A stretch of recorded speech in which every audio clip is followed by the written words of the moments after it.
మేరకు కోర్టు ఇచ్చినటువంటి పలానా రోజు మీరు పోలీస్ స్టేషన్లో సంతకం పెట్టమంటే ఎవరైనా పెట్టాల్సిందే. అదేమి పోసాని గారికి ఒక్కరికే ప్రత్యేకంగా వచ్చేటటువంటి ఇదేమి కాదు. అలాగే ఎమ్మెల్యే సునీత గారు మాట్లాడుతూ చెప్తా ఉన్నారు, సార్ సిబిఐ అనేది భారతదేశంలో మనకున్నటువంటి ఒక గొప్ప సంస్థ. సిబిఐ విచారణ చేసి జగన్మోహన్ రెడ్డి గారికి, పరిటాల రవి గారికి సంబంధించినటువంటి కేసుతో సంబంధం లేదు, ఆ హత్యతో సంబంధం లేదని చెప్పేసి క్లీన్ చిట్ ఇచ్చినటువంటి పరిస్థితి.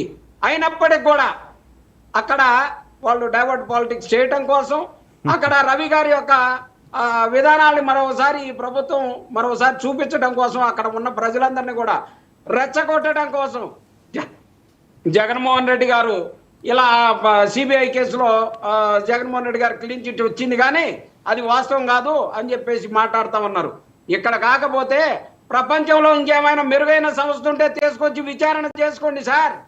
వైఎస్ఆర్ కాదు, ఇప్పుడు షర్మిల గారు మరొక బాంబు పేల్చారు మీ అవినాష్ రెడ్డి మీద. విన్నారా ఈరోజు?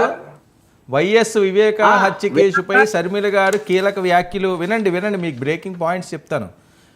అవినాష్ ఎందుకు స్వేచ్ఛగా తిరుగుతున్నాడు, అందరినీ బెదిరిస్తున్నారట. వివేక హత్య జరిగిన సమయంలో మొదటి వ్యక్తి అవినాష్ రెడ్డే. ఇప్పటికే చాలామంది చనిపోయారు అని ఆయన మీద ఈవిడ అనుమానం వ్యక్తం చేస్తున్నారు. రేపు సునీతను కూడా ఏమన్నా చేస్తారేమో అని భయం ఉంది అని.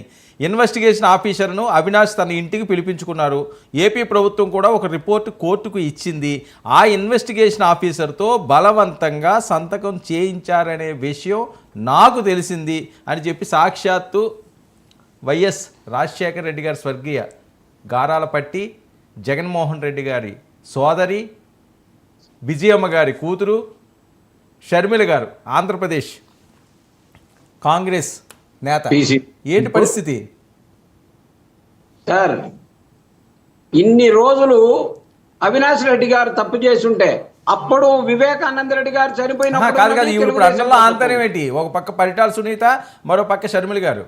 అది నేను అనేది ఏం లేదు సార్, ఇది ఖచ్చితంగా జగన్మోహన్ రెడ్డి గారి మీద, వైఎస్ఆర్ కాంగ్రెస్ పార్టీ మీద డైవర్ట్ పాలిటిక్స్ చేస్తూ ముద్ర వేయటం కోసం పడేటటువంటి తపనలో భాగంగా ఎక్కడ సందు దొరికితే అక్కడ ఓ ప్రెస్ మీట్ లో వైఎస్ఆర్ కాంగ్రెస్ పార్టీని అంటం తప్పితే వాళ్ళు ఒక పార్టీకి తోక పార్టీగా ఉన్నారు. ఆ తోక పార్టీకి ఉన్నటువంటి వారికి కావాల్సినప్పుడల్లా రావటం, ప్రెస్ మీట్ పెట్టడం, వైఎస్ఆర్ కాంగ్రెస్ పార్టీ బురద చల్లడం. సో మీకేం భయం లేదు, డోంట్ కేర్, అంతేనా?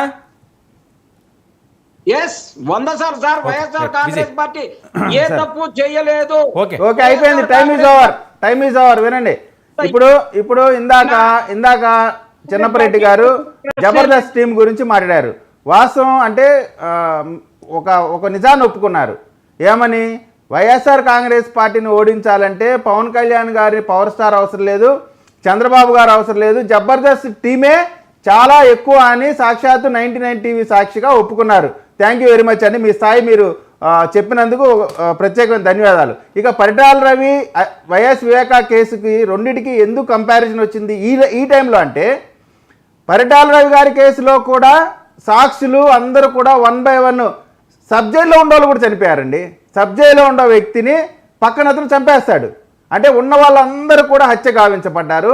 ఏ విధంగా అయితే చనిపోవడం, హత్య గావించడం పరిటాల రవి గారి కేసులో జరిగిందో అదే సినారియోలో ఎక్కడా కూడా పొల్లు పక్కకు పోకుండా అదే సీక్వెన్స్ లో వైఎస్ వివేకానంద రెడ్డి గారి కేసులో కూడా సాక్షులందరూ కూడా హత్య గావించబడుతున్నారు, లేదా యాక్సిడెంట్ లో చనిపోతున్నారు, లేదా ఆత్మహత్య చేసుకొని చనిపోతున్నారు. కాబట్టే ఈ రోజున ఈ 2 కేసులు మళ్ళీ జీవం పోసుకున్నాయి. ఈ 2 కేసులకి పూర్తి